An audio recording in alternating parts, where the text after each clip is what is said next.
नमस्कार दोस्तों, आप सब कैसे हैं। सक्सेस पॉइंट में आपका स्वागत है। तो आज हम संविधान में करने वाले हैं पार्ट 12, है ना। आर्टिकल आ जाएंगे 264 टू 300, अनुच्छेद 264 से अनुच्छेद 300 तक। देखना इसमें कुछ आयोग होंगे, कमीशंस होंगे, जैसे योजना आयोग, वित्त आयोग, है ना। योजना आयोग का नाम क्या हुआ, ये नीति आयोग, है ना। एक सहकारी आयोग, बहुत ज़्यादा पूछा जा रहा है क्वेश्चन, है ना, सहकारी या सरकारी आयोग। और एक आ जाएगा इसमें वेंकट चलैया आयोग, एम पुंछी आयोग, इनके बारे में, है ना। तो क्या करेंगे, आज का टॉपिक क्या होगा हमारा, भाग नंबर 12 पढ़ेंगे, 12, है ना। इसमें आर्टिकल्स आ जाएंगे 264 टू 300, अनुच्छेद 264 से अनुच्छेद 300 तक। हमें सारे नहीं आर्टिकल उसमें याद करने, इनके टाइटल्स केवल, है ना।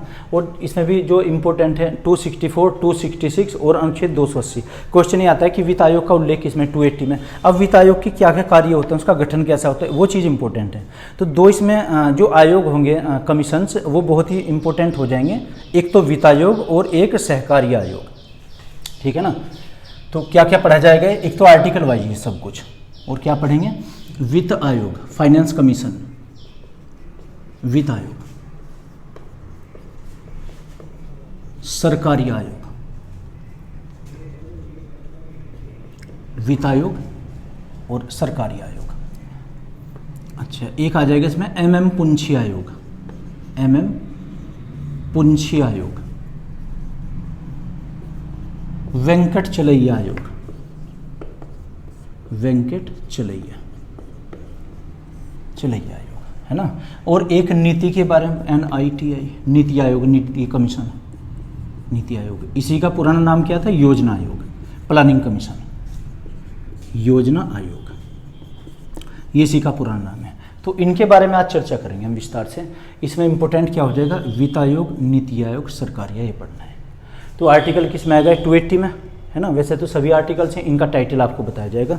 तो ये शुरू करते हैं 1 बाय 1। देखना, सभी आर्टिकल्स का आपको टाइटल बताएंगे। वैसे तो अनुच्छेद नंबर 264 और 280, इसमें वित्त आयोग के बारे में दिया हुआ है। वित्त आयोग, फाइनेंस कमीशन, वित्त आयोग, है ना।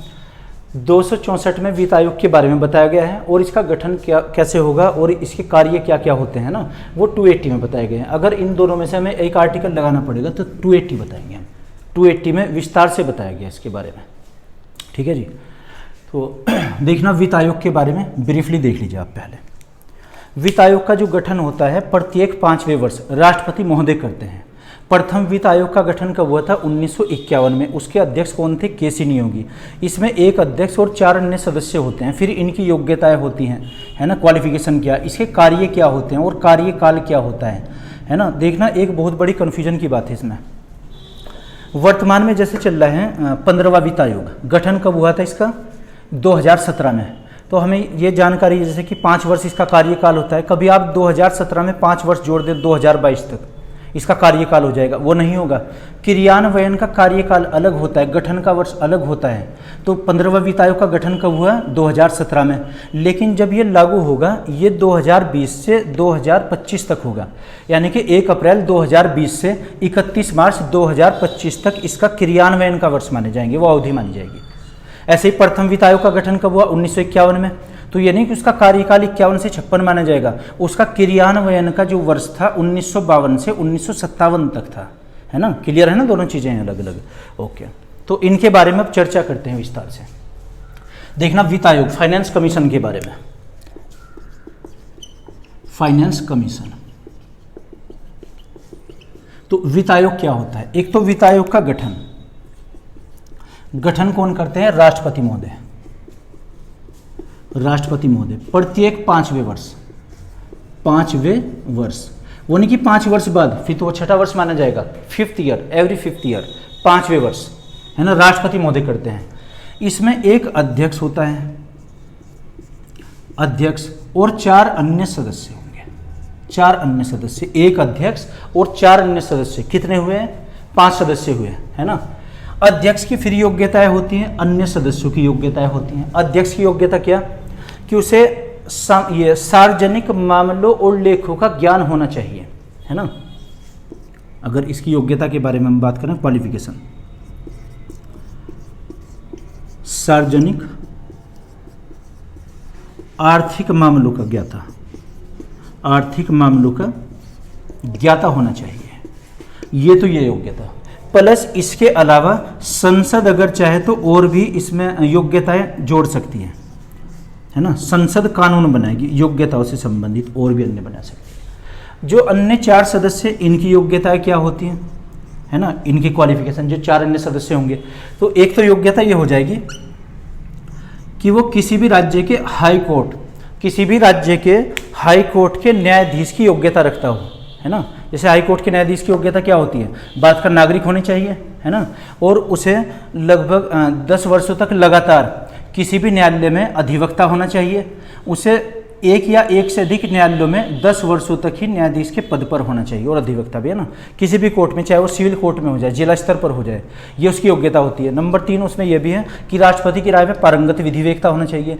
जो हाई कोर्ट के न्यायाधीश की योग्यताएं होती हैं वही अन्य सदस्यों की योग्यताएं होती हैं, लेकिन मुख्य जो अध्यक्ष होंगे इसके मेन, इनकी योग्यताएं क्या होंगी, जैसे संसद निर्धारित करे। अब तो वर्तमान में लिखा हुआ है कि उसको सरकारी कामकाज के या उनके मामलों की एक विशेष ज्ञाता होना चाहिए, वो आर्थिक मामलों की जानकारी होनी चाहिए, है ना। आर्थिक मामलों का मतलब ये हुआ कि वो आरबीआई का है, उसका गवर्नर होना चाहिए, है ना, या और भी अन्य सदस्य। खैर, तो अन्य सदस्यों के लिए योग्यता है, हाई कोर्ट के न्यायाधीश की योग्यता, हाई कोर्ट के न्यायाधीश की योग्यता होनी चाहिए। दूसरा, उसे इकोनॉमिक्स का ज्ञाता होना चाहिए, इकोनॉमिक्स, है ना, अर्थशास्त्र का ज्ञाता होना चाहिए। तीसरी उसमें योग्यता दी हुई है कि सामाजिक और आर्थिक मामलों की व्यवस्था और उनका प्रशासन करना जानता हो, आर्थिक मामलों का प्रशासन, है ना। और एक है उसमें लोक लेखों, है ना, यानी कि सरकारी ऑडिटिंग भी जानता हो। सरकारी ऑडिटिंग, लोक का मतलब सरकारी या सार्वजनिक, लेखों का मतलब जो लेखे जोखे होते हैं, ऑडिटर, है ना, ऑडिटिंग करना उनकी, ये अन्य उनकी योग्यताएं होती है। एक बार वो समझिए, वित्त आयोग का गठन किसमें है, या वित्त आयोग के बारे में, चूंकि एक संवैधानिक संस्था है, 280 में वित्त आयोग फाइनेंस कमीशन, इसका गठन कौन करते हैं, राष्ट्रपति महोदय, प्रत्येक 5वें वर्ष, है ना। और इसमें एक अध्यक्ष और 4 अन्य सदस्य होंगे। अध्यक्ष की योग्यता क्या होगी, जैसे संसद निर्धारित करे, फिर भी सार्वजनिक आर्थिक मामलों का ज्ञाता होना चाहिए वो, है ना, स्किल प्रोफिशिएंट होना चाहिए। अन्य सदस्यों की योग्यता, हाई कोर्ट का न्यायाधीश बनने की योग्यता होनी चाहिए, और इकोनॉमिक्स का ज्ञाता होना चाहिए। सामाजिक आर्थिक मामलों का प्रशासन को डील करते रहना चाहिए, और एक है लोक लेखों का वो ज्ञाता होना चाहिए, इसमें भी स्किल्ड होना चाहिए, निपुण होना चाहिए, है ना। इसमें जब अन्य सदस्यों की योग्यता ये 4 दी हुई है, इसका मतलब है अध्यक्ष की योग्यता तो इससे भी ज़्यादा होती होंगी फिर, है ना, लेकिन उनका स्पष्ट उल्लेख नहीं है, ठीक है ना। खैर, तो ये इसकी योग्यता हुई। कार्य क्या होते हैं, देखना, वित्त आयोग के कार्य, केंद्र और राज्यों के बीच में धन का बंटवारा करना, और ऐसे ही सरकारी आयोग जो पढ़ेंगे, सरकारी आयोग का क्या है, केंद्र और राज्यों के बीच में शक्तियों का बंटवारा करना। वित्त आयोग का कार्य केंद्र और राज्यों के बीच में धन का बंटवारा करना। कौन सा धन, है ना, देखना, जैसे सरकार की जो आमदनी हुआ करती है ये तो टैक्सेशन से होगी, कराधान से, कुछ केंद्र सरकार लगाएगी, कुछ राज्य सरकार लगाती है, कुछ स्थानीय निकाय भी लगाते हैं, नगर पालिका या ग्राम पंचायत होती हैं, छोटे टैक्स वो भी लगाया करते हैं। तो कुछ टैक्स ऐसे हैं जो लगाएगी केंद्र सरकार, वसूलेगी राज्य सरकार, कुछ ऐसे हैं जो राज्य सरकार की तरफ से केंद्र सरकार वसूलती है। बाद में इनको एक्सचेंज कर लिया जाता है फिर, है ना, क्योंकि असमानताओं को दूर करने के लिए। मान लीजिए उत्तर प्रदेश से टैक्स ज़्यादा जमा हुआ है, लेकिन कोई दुर्लभ क्षेत्र है, कोई पहाड़ी क्षेत्र है, पहाड़ी राज्य है, वहाँ से टैक्स कम हुआ है, लेकिन सरकार को तो इक्विवेलेंट रखना है ना, बराबर। तो हमारा जो टैक्स होगा वो कुछ लेकर, और जैसे वित्त आयोग सिफारिश करेगा वो दूसरे पहाड़ी क्षेत्र को भिजवा दिया जाएगा। ये और भी हो सकते हैं, जरूरी नहीं कि वो ये पर्वतीय क्षेत्र ही हो। तो क्या होगा, ये केंद्र और राज्य के बीच में धन का बंटवारा करता है, कराधान का बंटवारा करता है, टैक्सेशन का बंटवारा करता है, ये सिफारिश करेंगे। 2 खर्च हुआ करते हैं, योजनागत खर्च, गैर योजनागत खर्च, है ना। योजनागत जो खर्च है उनका तो योजना आयोग, नीति आयोग करता है, ये ज़्यादातर गैर योजनागत, नॉन प्लान्ड एक्सपेंडिचर, इकोनॉमिक्स में पढ़ेंगे बहुत गहराई से टॉपिक, तो ये उनका डिस्ट्रीब्यूशन कराता है केंद्र और राज्यों के बीच में, या संघ और राज्यों के बीच में, है ना। तो ये क्या हुआ, ये सदस्य टोटल कितने होंगे, 5 होंगे, और ये उनकी योग्यताएं होंगी, इनके कार्य क्या होते हैं, नोट करते रहिए आप साथ साथ।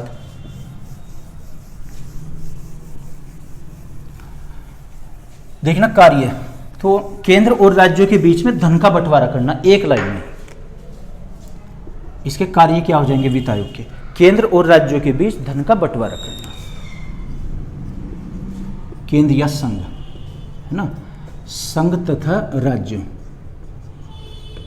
राज्यों के बीच धन का बंटवारा, धन का बंटवारा यानी कि किस राज्य को कितना दिया जाए। मान लीजिए किसी राज्य में नेचुरल डिजास्टर आया, प्राकृतिक आपदा, उस राज्य को ज़्यादा दिया जाएगा है ना, तो ये कौन करेगा रिकमेंडेशन, सिफारिश कौन करेगा? वित्त आयोग करेगा। और केंद्र और राज्यों के बीच में शक्तियों का बंटवारा, धन की जगह क्या आ जाएगा? शक्तियों का बंटवारा, वो क्या? सरकारी आयोग करता है इसको, अगले उसी के बारे में पढ़ेंगे। तो ये कार्य हुए एक लाइन में है ना। दूसरा, जैसे राज्य वित्त आयोग भी होते हैं, राज्य वित्त आयोग, राज्य वित्त आयोग, ये तो उसमें पढ़ा था हमने पंचायती राज वाले में है ना। इसमें आर्टिकल नंबर 243 के ये बताया था आपको। इसके अंतर्गत जब 73वां संविधान लागू हुआ था संशोधन, तो उसमें एक राज्य वित्त आयोग का गठन किया गया था हर राज्य को। ये धन किसको जारी करेंगे? ग्राम पंचायतों को और नगर पालिकाओं को। ग्राम पंचायत यानी कि जो प्रधान होते हैं उनके पास पैसा कहाँ से आएगा, और एक नगर पालिका या नगर निगम, कुछ भी। जो ग्राम पंचायत और नगर पालिकाओं को धन की आवश्यकता होती है वो कौन पैसे जारी करते हैं? राज्य वित्त आयोग। अब राज्य वित्त आयोग से सिफारिश करेगा कि हमारे लिए इतना धन होना चाहिए है ना। तो कार्य इसके दो हुए, दो लाइन में सिंपल। केंद्र और राज्यों के बीच में धन का बंटवारा करना, राज्य वित्त आयोग की अनुशंसा पर किस राज्य को कितना धन चाहिए वित्त आयोग उसकी सिफारिश करता है, ठीक है ना, केंद्र सरकार से। तो ये इसके कार्य हुए, योग्यताएं, कार्य है ना। एक आप देखिए इसका गठन कब हुआ, पहला कब था और वर्तमान में कौन सा है, और जनगणना का आधार वर्ष कौन सा है, क्योंकि वित्त आयोग की जनगणना का आधार वर्ष अलग हुआ करता है अपना। देखना यह आता है कि प्रथम, यहाँ तो मानेंगे संख्या, और इसके अध्यक्ष जो बने थे अध्यक्ष, और गठन का वर्ष, गठन वर्ष, और क्रियान्वयन वर्ष या लागू वर्ष कहिए इसको है ना, लागू होने का वर्ष। इसको अलग अलग समझिए आप। ये देखना जो प्रथम था इसमें फर्स्ट, प्रथम वित्त आयोग, प्रथम वित्त आयोग के अध्यक्ष कौन थे? केसी नियोगी, केसी नियोगी इसके अध्यक्ष थे। गठन कब हुआ था? 1951 में, 1951 में। क्रियान्वयन का या लागू का जो वर्ष था 1952 से 1957 तक, 57 है ना। ये चीज़ बताओ, ये समझ आ रही है या नहीं? अलग अलग हैं वर्ष है ना। इसमें कुछ विचित्र प्राणी क्या करते हैं, 51 में ही 5 साल जोड़ देंगे 56 तक। और जैसे वर्तमान में कौन सा है, 15वां लागू है। गठन कब हुआ था इसका? 2017 में। 17 में 5 वर्ष जोड़ेंगे, उत्तर लगा देंगे 2022, वो गलत हो जाएगा है ना। अच्छा, वर्तमान में कौन सा है? 15वां या 14वें की अगर बात करें 14 है ना। 14वां कब था? इसके अध्यक्ष कौन थे? वाई वी रेड्डी, यागा वेणुगोपाल रेड्डी, RBI के गवर्नर भी रहे हुए हैं। गठन हुआ था 2013 में हुआ था। और जो रिकमेंडेशन लागू हुई ये हुई थी 2015 से और 2020 तक। इसकी जो सिफारिश है, इसने अपनी जो सिफारिश दी थी वो 2015 से 2020 तक, वर्तमान तक भी लागू रही, 2020 है ना। अब चल रहा है 15वां वित्त आयोग। 15वें वित्त आयोग के अध्यक्ष कौन है? NK सिंह है ना, NK सिंह इसके अध्यक्ष हैं। गठन कब हुआ था? 2017 में हुआ। और क्रियान्वयन का जो वर्ष होगा ना, लागू वर्ष का, जब ये अपनी सिफारिशें सौंपेंगी सरकार को, तो ये आ जाएगा 2020 से 2025 तक है ना। ये 20 से माना जाएगा 1 अप्रैल से, 1 अप्रैल 2020 से और 31 मार्च 2025 तक, वही जो वित्तीय वर्ष हुआ करता है ना। ये इसका गठन का, कभी आप 2017 में और 5 जोड़ दें 2022, गलत हो जाएगा वो। तो ये इसका गठन का वर्ष अलग है, लागू होने का वर्ष अलग है। क्लियर है चीज़? एक चीज़ और देखना, जो चुनाव में आधार वर्ष हुआ करते हैं जनसंख्या के। जनसंख्या का आधार वर्ष 1971 की जनगणना मानी गई है। कई बार पहले भी आया था क्वेश्चन, है ना। लेकिन जो वित्त आयोग की सिफारिशें हैं, ये किसको आधार वर्ष मानकर अपनी रिपोर्ट तैयार करेगा? 2011 की जनगणना के अनुसार, है ना। तो इसका आधार वर्ष क्या आ जाएगा? आधार वर्ष, जनसंख्या आधार वर्ष 2011, है ना। और चुनाव के लिए क्या होता है? सन 1971 की जनगणना। तो आप ये नोट कीजिए, आगे बढ़ते हैं फिर। क्लियर है चीज? ओके, अभी रुकिए। देखना, आपको बताया कि इसमें ये अध्यक्ष होंगे और 4 अन्य सदस्य। तो जो 15वां वित्त आयोग हैं उनके बारे में डिस्कस कर लेते हैं कि अध्यक्ष कौन है और सदस्य कौन है। 15वें के 15वें वित्त आयोग के अध्यक्ष अभी आपको बताया कौन? NK सिंह। NK सिंह तो इसके अध्यक्ष हैं। और अन्य सदस्य कौन है इसमें? अन्य 4 हो जाएंगे। अन्य सदस्य ये 4 हैं। देखो इनके नाम, एक तो हो जाएंगे इसमें शक्तिकांत, शक्तिकांत दास, है ना, बड़े पद पर हैं वैसे भी, है ना, इकोनॉमिस्ट होने चाहिए। दूसरे हैं अशोक लाहिड़ी। अशोक लाहिड़ी, अशोक लाहिड़ी एक नाम आया था ना इतिहास में, राजेंद्र लाहिड़ी, सुना है नाम? किस घटना से संबंधित है? राजेंद्र, ट्रेन, काकोरी ट्रेन, हाँ, इतिहास में पढ़ेंगे। खैर, तो अशोक लाहिड़ी। एक है डॉक्टर अनूप सिंह, अनूप सिंह, है ना। और एक आ जाएंगे इसमें रमेश चंद्र, रमेश चंद्र। ये तो 4 इसके सदस्य हैं। तो एक अध्यक्ष, 4 अन्य सदस्य। एक इसमें सचिव हुआ करते हैं, सचिव। सचिव कौन है? अरविंद मेहता, अरविंद मेहता, ये इसके सचिव हैं वर्तमान के। एक इसके बारे में कोटेशन भी है ना। वित्त आयोग केंद्र और राज्यों के बीच में धाय माँ की भूमिका निभाता है ना, स्टेप मदर, जैसे होता है ना, धाय माँ की भूमिका, स्टेप मदर। क्वेश्चन आया हुआ है, केंद्र और राज्यों के बीच में स्टेप मदर की भूमिका कौन निभाता है? वित्त आयोग। केंद्र और राज्यों के बीच में शक्तियों का बंटवारा कौन करता है? सरकारी आयोग। केंद्र और राज्यों के बीच में धन का बंटवारा कौन करता है? वित्त आयोग। क्लियर है ना? अच्छा, अगली वीडियो में अभी दूसरा सरकारी आयोग पर करते हैं, ये नोट कर लीजिए। तो अब इसमें करते हैं हम आर्टिकल वाइज। देखना, आर्टिकल का आपको टाइटल्स याद करने हैं बस, और कुछ नहीं। तो पार्ट नंबर 12 कहाँ से आएगा? आर्टिकल 264 से 300 तक लगभग। आर्टिकल 264, 65, 266 और 267 ये भी इम्पोर्टेंट है। 268, 269 और 270 पहले ये देख लेते हैं। देखना 264 में क्या है, इसमें वित्त आयोग की परिभाषा बताई गई है। 264 में परिभाषा और 280 में प्रोसेस बताया गया, पूरी प्रक्रिया, है ना, वित्त आयोग के बारे में। फाइनेंस कमीशन, वित्त आयोग की परिभाषा, परिभाषा इसमें डेफिनेशन, सिर्फ टाइटल याद रखना है आपको। ओके। 265 में कि टैक्स जो हमारे ऊपर कर लगेगा कोई सी प्रकार का, चाहे वो केंद्र सरकार का, राज्य सरकार का इनकम टैक्स है या फिर निगम करे, कोई सा भी उत्पादन शुल्क है ना, वो एक विधि के अंतर्गत ही लगाया जाएगा हमारे ऊपर। और इनमें दी गई है संचित निधि और आकस्मिक निधि के बारे में, केंद्र की भी और राज्य की भी। 268 में आ जाएगा जो टैक्स केंद्र सरकार की तरफ से लगाए जाएंगे उन्हें राज्य सरकार संग्रहित करती है कुछ को। और 69 में इन तीनों में टैक्स के बारे में है ना, जो कराधान लगता है हमारे ऊपर। तो 65 में क्या है, विधि के अंतर्गत, विधि के अनुसार, है ना, अनुसारी अंतर्गत ही टैक्स लगाए जाएंगे, कर, है ना, टैक्स लगाया जाएगा, है ना। कोई सिस्टम होगा जैसे जो संसद में पारित हो जाएगा, है ना, उस विधि के अंतर्गत, इस कानून के अंतर्गत टैक्स लगाए जाएंगे। ओके। 66 में क्या है, संचित निधि।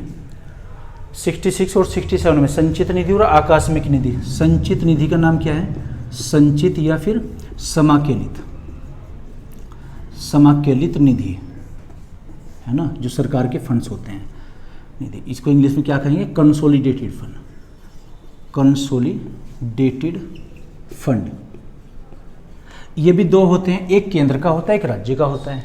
एक तो किसका, केंद्र सरकार का, केंद्र, और एक राज्य सरकार का होता है। देखना क्वेश्चन ऐसे आया हुआ है कि केंद्र सरकार के जो पदाधिकारी हैं, स्पेशली जो सुप्रीम कोर्ट के मुख्य न्यायाधीश हैं, उनका वेतन कहाँ से दिया जाएगा। पहले तो ये देखिए वो पदाधिकारी किस सरकार का है, केंद्र का या राज्य का? केंद्र सरकार का, तो केंद्र सरकार की संचित निधि से। और अगर वो हाई कोर्ट के हैं वो कौन देगा? राज्य सरकार की संचित निधि से, है ना। जिस सरकार के भी होंगे, चाहे वो केंद्र के हों या राज्य के हों, उसी सरकार के या उसी केंद्र के या राज्य के संचित निधि से दिया जाएगा, कंसोलिडेटेड फंड। दूसरा होता है फिर 67 में आकस्मिक निधि। आकस्मिक निधि, आकस्मिक निधि का दूसरा नाम आपातकालीन निधि या कंटेंजेंसी, कंटेंजेंसी फंड। एक कंटेंजेंसी या आकस्मिक निधि होती है ना, आपातकाल निधि भी कह देते हैं। ये भी दो होंगी, एक केंद्र की होगी और एक राज्य की, केंद्र और राज्य। देखना, जब संचित निधि से धन जारी होता है ना, इसके धन निकालने की एक बहुत कॉम्प्लिकेटेड प्रक्रिया है। पहले लोकसभा में होगा, फिर राज्यसभा में, उसके बाद राष्ट्रपति की अनुमति होनी चाहिए। इससे तो तब निकल सकता है, और इससे केवल राष्ट्रपति निकाल सकते हैं। इससे क्या, ये तो लोकसभा में पारित होगा, फिर राज्यसभा में होगा, उसके बाद राष्ट्रपति, है ना, राष्ट्रपति। ये तो एक प्रोसेस है पूरा, है ना। और इससे कौन? राष्ट्रपति महोदय निकाल सकते हैं, राष्ट्रपति। ये कैसे निकलेगा? जैसे अभी आपको बताया कि केंद्र सरकार के अगर पदाधिकारी हैं, उनका वेतन कहाँ से दे? केंद्र सरकार की संचित निधि से। तो क्या हर महीने की पहली तारीख को ऐसा प्रस्ताव पारित होगा वहाँ पर, जब इससे धन निकालने की इतनी कॉम्प्लिकेटेड प्रक्रिया है ना। फिर तो सैलरी पता नहीं कौन सी डेट में आएगी सरकारी पदाधिकारियों की। तो यह है, कुछ तो चीज़ें पहले ही डिफ़ॉल्ट में कर दी गई कि जैसे रेलवे पदाधिकारियाँ उनकी तो इस डेट में निकल जानी है। हाँ, अगर कोई नया खर्च करने लगे या नई कोई प्लांट लगाने लगे, सरकार कोई प्रक्रम ऐसा कोई उद्योग लगाए, उसके लिए तो धन निकालना ही पड़ेगा। तो इससे धन जारी करने की कॉम्प्लिकेटेड प्रक्रिया संचित निधि से। लेकिन आकस्मिक निधि से धन राष्ट्रपति महोदय जारी कर सकते हैं किसी आपदा के लिए, जैसे नेचुरल डिजास्टर, लास्ट ईयर भी आया था हिमाचल प्रदेश में, बिजली गिरी थी या कुछ भी, तो सरकार वहाँ पर जारी करती है। उत्तराखंड में केदारनाथ हादसा हुआ था, कितना बड़ा वो हादसा था, उसके लिए जो धन जारी हुआ था वो कहाँ से? आकस्मिक निधि से। अब क्या होगा, जब भी सदन सत्र में आएंगे, सेशन में आएंगे, तो संचित निधि में, इसमें ये संचित निधि से धन निकाल कर आकस्मिक निधि में इतना ही डाल दिया जाएगा, है ना। कल की वीडियो में किसी ने कमेंट किया था कि संचित निधि से तो धन कहाँ से आता है? सरकार के पास। सरकार की जो भी आमदनी होगी सारी, मान लीजिए रेलवे डिपार्टमेंट से आज इतनी आमदनी है, तो सारा धन किस में जमा होगा? संचित निधि में। लेकिन ऐसे ही जो दूसरे डिपार्टमेंट से, उनसे भी जो आमदनी संचित निधि में आएगा। खर्च जो सरकार करेगी संचित निधि से ही करेगी। लेकिन जो आकस्मिक निधि है, जो आर्टिकल अनुच्छेद नंबर 267 में हम पढ़ेंगे, आकस्मिक निधि में धन संचित निधि से ही निकाल कर रखा जाता है। ये तो उस इमरजेंसी के लिए, कोई भी नेचुरल डिजास्टर, प्राकृतिक आपदा आ जाए तो उससे निपटने के लिए राष्ट्रपति महोदय जारी कर सकते हैं, ठीक है ना। तो आकस्मिक निधि में धन कहाँ से आएगा? संचित निधि से ट्रांसफर हो जाएगा। जब भी सदन सत्र में आएंगे, है ना, संसद सेशन में आएगी, तो उसके लिए आकस्मिक निधि में धन डाल दिया जाएगा, उतना ही। ओके, आगे देखना 268 में, 268, 69 और 70 में। 268 में है कि जो केंद्र सरकार द्वारा टैक्स लगाए जाएंगे, केंद्र सरकार के कुछ कर होंगे, टैक्सेशन, है ना, जिनकी वसूली कौन करेगी? राज्य सरकार। राज्य सरकार इनकी वसूली करती है, संग्रहित, है ना, वसूल करना है, संग्रहित करना, संग्रहित। कुछ केंद्र सरकार टैक्स लगाएगी, वसूली कौन करेगी? राज्य सरकार, है ना, जो भी कानून वो बनाएगी केंद्र सरकार। 69 में है कि केंद्र सरकार कुछ टैक्स लगाएगी, है ना, और ये राज्यों में डिस्ट्रीब्यूट कर दिया जाएगा, राज्यों में वितरित। देखना, अभी हमने पढ़ा था वित्त आयोग, फाइनेंस कमीशन का काम क्या होता है कि केंद्र और राज्यों के बीच में धन का बंटवारा करना। कुछ टैक्सेज होते हैं, वैसे तो हम 15-16 प्रकार के कर पढ़ेंगे इकोनॉमिक्स में। जैसे इनकम टैक्स है, आयकर। आयकर कौन लगाता है?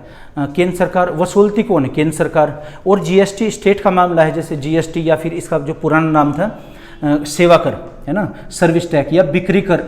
बिक्री कर है जैसे सेल टैक्स। सेल टैक्स कौन वसूलती थी? राज्य सरकार। सेल टैक्स का ही नाम एक हुआ है वैट। वैट के हालांकि 5 प्रावधान है, इसके वैट पर अलग वीडियो बनाई जाएगी एक। तो जो राज्य सरकार टैक्स वसूलती है, बिक्री कर, ये केंद्र के पास भेज देती है वो। ऐसे ही कुछ केंद्र सरकार लगाती है और राज्यों के बीच में भेज देती है ना।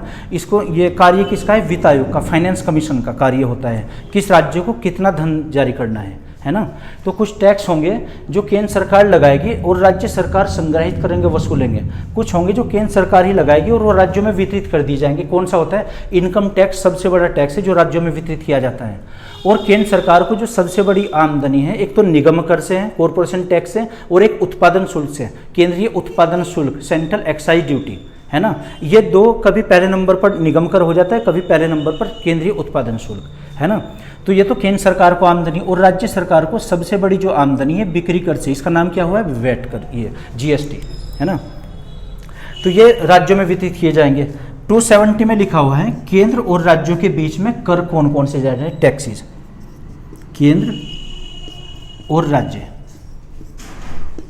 के बीच टैक्स या कर, कराधान, टैक्सेशन, है ना। ये 270 तक, ये आप नोट कीजिए, फिर आगे बढ़ते हैं। और ओके, आगे बढ़ते हैं। तो ये हुए आर्टिकल 270 तक, है ना। देखना 271 में क्या आ जाएगा, केंद्र सरकार द्वारा लगाए गए कुछ प्रमुख कर। ये जो टैक्सेशन का चैप्टर है ना, ये इकोनॉमिक्स में पढ़ा जाएगा वैसे बहुत डीपली, है ना। कौन कौन से कर होंगे जो केंद्र सरकार लगाती है, कौन से जो राज्य सरकार, कौन से जो स्थानीय होते हैं। आर्टिकल 271, 272, 73, 74, 75, 7, 78 और ये आ जाएगा 280, है ना। तो ये आर्टिकल्स हैं इनके बारे में। देखना 271 में है कि केंद्र सरकार द्वारा कुछ प्रमुख कर। 272 निर्देशित, इसमें अब की डेट में कुछ नहीं लिखा हुआ। 273 में आ जाएगा जूट और उसके जूट के उत्पादों को कुछ अनुदान देना। 74 में कुछ कर लगाने से पहले राष्ट्रपति की पूर्व अनुमति आवश्यक। 75 में केंद्र द्वारा राज्यों को अनुदान देना। देखना केवल टाइटल करना है इसका। 271 केंद्र द्वारा आरोपित कर, आरोपित जो केंद्र सरकार द्वारा लगाए जाएंगे, टैक्स, है ना, आरोपित टैक्स। ओके। 272 निरसित, निरसनहीन का है, निरसन यानी कि कैंसिलेशन, ये कभी नारसन समझे सर, नारसन निरसन। ओके। 273 में क्या आ जाएगा, जूट, जूट और इसके उत्पाद, जूट और जूट से बनी वस्तुओं के करों में छूट, टैक्स में छूट दी जाएगी इन्हें। ओके। 74 में कुछ करों से कर लागू करने के लिए राष्ट्रपति की अनुमति है। कुछ ऐसे टैक्स होंगे या कर, है ना, राष्ट्रपति महोदय की अनुमति है, इन पर अनुमति आवश्यक होगी। 75 में केंद्र द्वारा राज्यों को अनुदान, केंद्र द्वारा राज्यों को अनुदान, राज्यों को अनुदान जो ग्रांट मिलेगा उनका, है ना, केंद्र की तरफ से धन। 76 में कुछ प्रमुख व्यापार,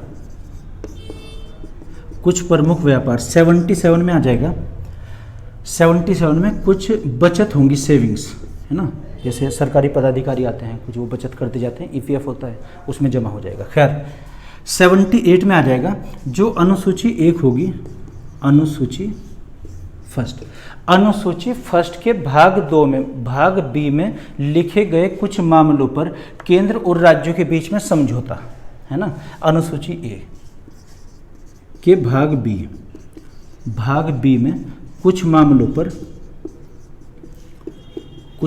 पर केंद्र और राज्य के बीच समझौता, केंद्र राज्य का समझौता, इसमें एग्रीमेंट होगा केंद्र और राज्यों के बीच में। ओके। 79 में दिया गया है प्रमुख शुद्ध आगम, शुद्ध आगम, है ना, ऐसे अनुष्ठान होंगे, कुछ ऐसे बिजनेस जो उनमें नेट वो निकालेंगे कि प्रॉफिट कितना हुआ है। ओके। 280 में फिर क्या आ जाएगा, वित्त आयोग, जो हमने पढ़ा है, वित्त आयोग, फाइनेंस कमीशन। 81 में वित्त आयोग के कार्य। तो आप ये नोट कीजिए, बस इसके टाइटल आपको याद करने हैं। ओके। तो आर्टिकल करते हैं 281, 281।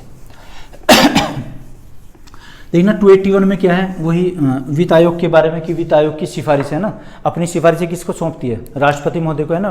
फाइनेंस कमीशन अपनी सिफारिशें राष्ट्रपति महोदय को सौंपता है प्रत्येक 5वें वर्ष, और उसके बाद में राष्ट्रपति महोदय संसद के दोनों सदनों के पटल पर रखवाते हैं, पटल, प्लैंक, यानी कि जो काउंटर होगा, है ना, सब ये अध्यक्ष के सामने, दोनों सदनों में, लोकसभा में भी और राज्यसभा में भी।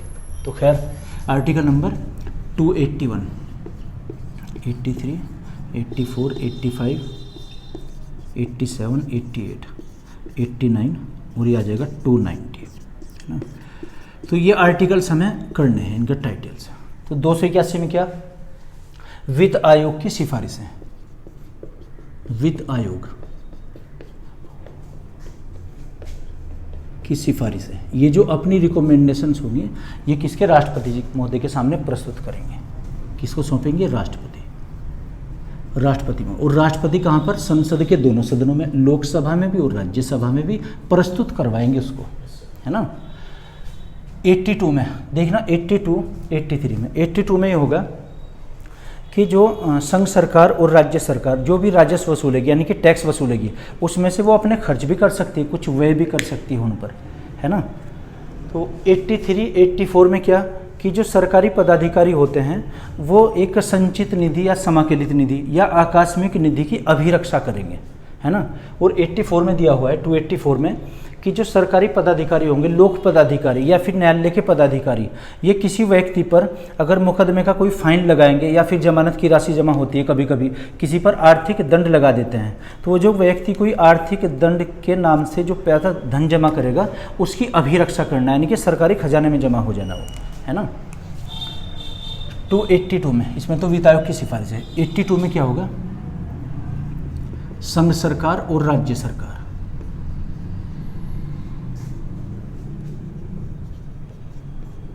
राज्य सरकार, है ना, अपने राजस्व में से, राजस्व क्या होता है कि जो वसूलते हैं टैक्स, है ना, धन को राजस्व, राजस्व में से अपने खर्च कर सकती है वो कुछ भी, हाँ, जो भी एक सिस्टम पर खर्च करना चाहे। ओके, 83 में, 83, 84 संचित निधि, इसी का दूसरा नाम समाकलित निधि या फिर आकस्मिक निधि, आकस्मिक निधि। अभी हमने पढ़ा था 266 और 267, संचित निधि और आकस्मिक निधि की अभिरक्षा, अभिरक्षा यानी कि वो धन का दुरुपयोग ना हो जाए जो उन निधियों में जमा है।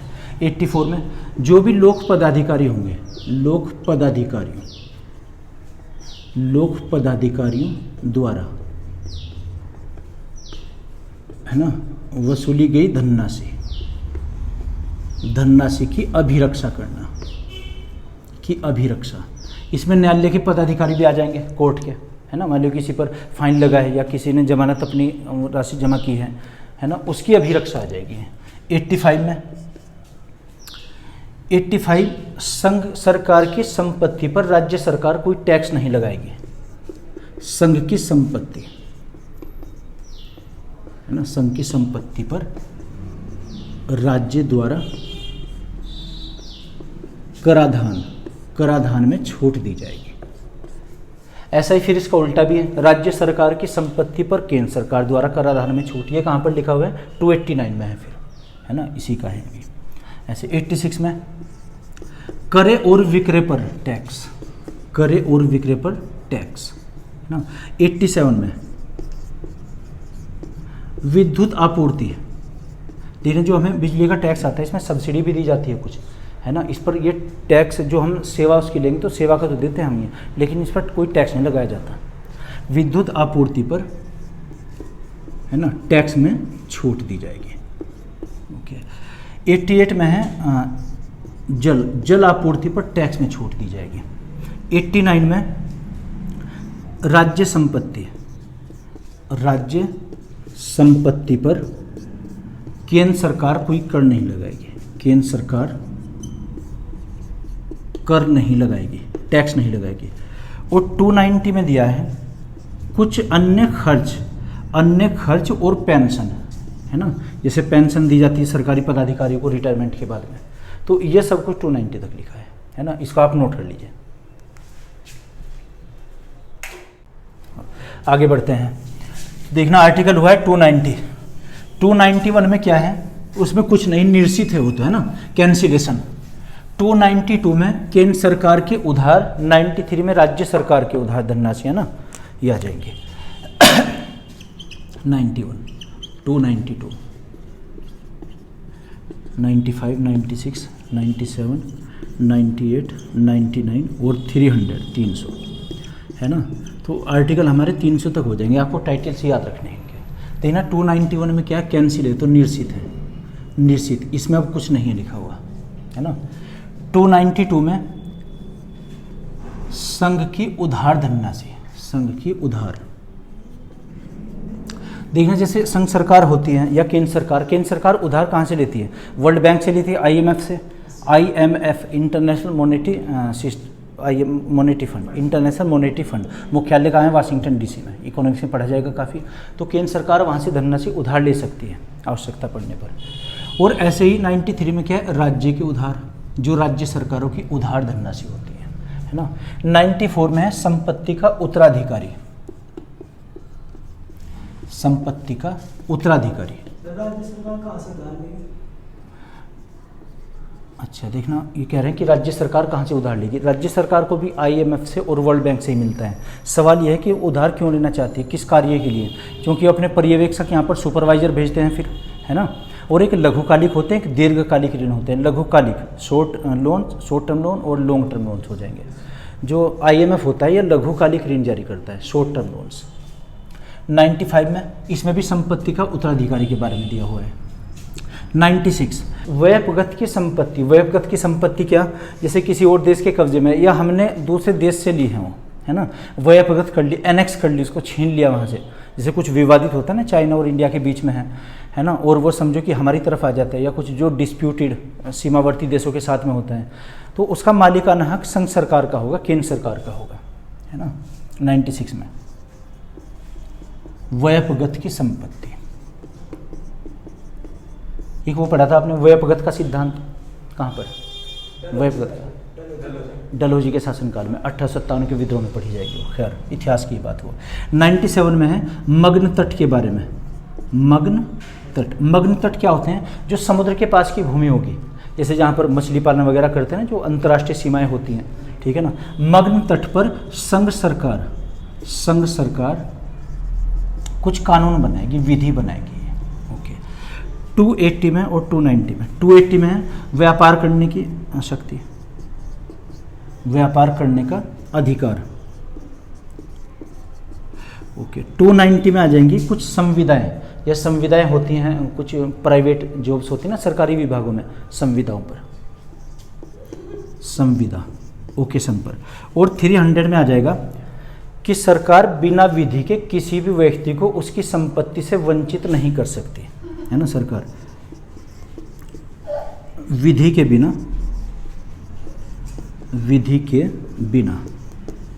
किसी व्यक्ति को संपत्ति से वंचित नहीं कर सकती, संपत्ति से वंचित नहीं कर सकती। देखना, एक वो पढ़ा था हमने 44वां संविधान संशोधन, मौलिक अधिकारों में चेंजिंग किया गया था। मौलिक अधिकारों के अनुच्छेद नंबर 19F से एक संपत्ति का अधिकार निकालकर अनुच्छेद 300 में रख दिया गया था। 44वां संविधान संशोधन हुआ था 1978 में। तो इसमें जो 19 संपत्ति का अधिकार, ये कहाँ पर रखा गया? 300A में, 300A अनुच्छेद में, जो वर्तमान में एक विधिक अधिकार है। बहुत आता है क्वेश्चन। संपत्ति का जो अधिकार था ये 19F से निकालकर अनुच्छेद 300 में रख दिया गया। यानी कि वो नहीं कि उसको बेदखल कर दिया गया उनकी संपत्ति से, मालिकाना हक उन्हीं के पास रहता है व्यक्ति का। तो इसमें क्या दिया है? विधि के बिना किसी भी व्यक्ति को उसकी संपत्ति से नहीं हटाया जा सकता, नहीं वंचित किया जा सकता। ऐसे ही तो अनुच्छेद नंबर 19F में जब संशोधन हुआ था, हालांकि ये लाइन निर्सित है आज की डेट में, ये 300 में रखा गया था विधिक अधिकार, एक 44वां संविधान संशोधन, है ना। तो अनुच्छेद नंबर 300 तक हुआ। हमारा जो पार्ट नंबर 12 था ये कंप्लीट हुआ है। अब आगे छोटे छोटे कुछ टॉपिक्स बचे हैं, है ना। एक तो आ जाएगा इसमें संविधान संशोधन वाला, और एक इमरजेंसी वाला टॉपिक, है ना, और एक अनुसूची वाला, बस ये बचा है। इसी वीक में कंप्लीट हो जाएगा। तो ये आपकी समझ आया होगा, मैं आशा करता हूँ। अगर नहीं तो कमेंट बॉक्स में आप लिख कर बताइएगा। Okay, thank you.